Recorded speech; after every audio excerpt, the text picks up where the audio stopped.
जसुकर जिए भन जतासुकै लैजाऊ मलाई यो मन त मेरो नेपाली हो। विश्वको जुनसुकै कुनामा रहे पनि हामी नेपालीहरू नेपाललाई माया गर्छौँ, किनभने मुटुभित्र नेपाल सजाएका हुन्छौँ हामीले।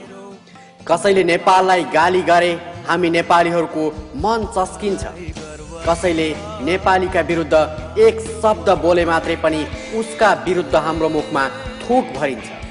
नेपाल गरिब छ, तर हामी नेपालीहरू राष्ट्रियताको सवालमा कमजोर छैनौँ।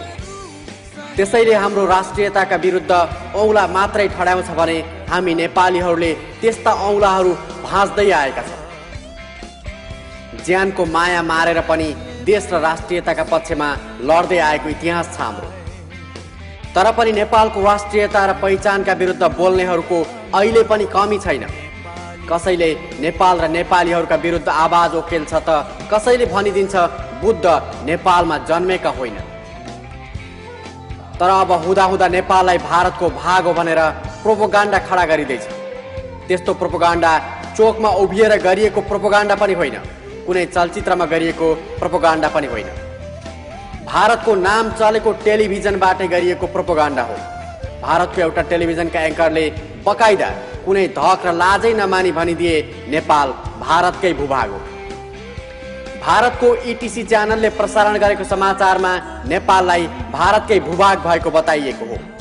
नपत्याए तपाईँ पनि सुन्नुहोस्, कुनै संकोच बिना नै यसरी भनिएको छ नेपाललाई भारतको भूभाग। Because Nepal territory is also part of India, also part of India, also part of India, जहां से 3 दिनों में कलेक्शन हुए करीब 18 लाख रुपए। एउटा टेलिभिजन च्यानल सञ्चालन गर्ने छिमेकी मुलुक भारतका व्यक्तिलाई भूगोलको बारेमा ज्ञान नभएका कारण पक्कै यसो भनेका होइनन्, किनभने आफ्नै देशसँग जोडिएको अर्को देश भारतको भूभाग हो कि होइन भन्ने कुरा टाउको भित्र मस्तिष्क भएको जो सुकैलाई पनि थाहा हो।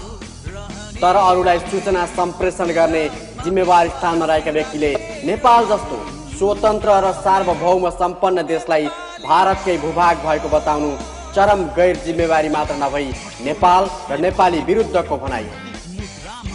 यस्तो भनाइबाट स्पष्ट हुन्छ उनीहरूले हामी नेपाली र हाम्रो देश नेपाललाई हेप्न कुनै धक मान्दैनन्।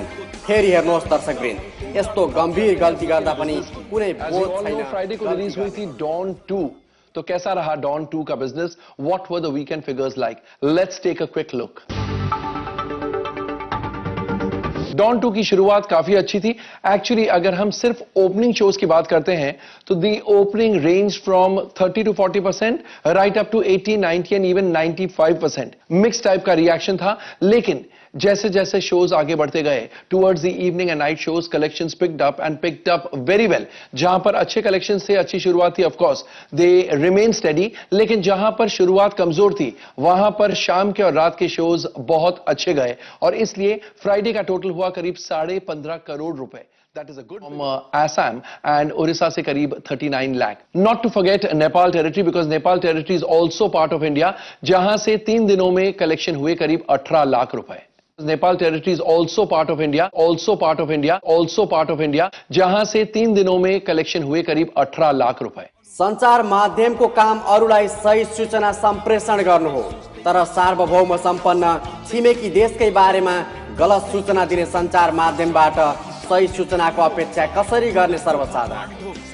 त्यो पनि बलिउडका समाचार सम्प्रेषणमा आफूलाई अब्बल बताउने च्यानलले नै यस्तो गल्ती गरेर गल्तीको बोध नगर्नुले फेरि एकपल्ट नेपाललाई हेप्ने विरुद्ध हामी नेपालीहरूको रगत उम्लिएको छ। किनभने हामी नेपाली जन्मैदेखि स्वतन्त्र छौँ र हामीलाई कसैको परतन्त्र स्वीकार छैन।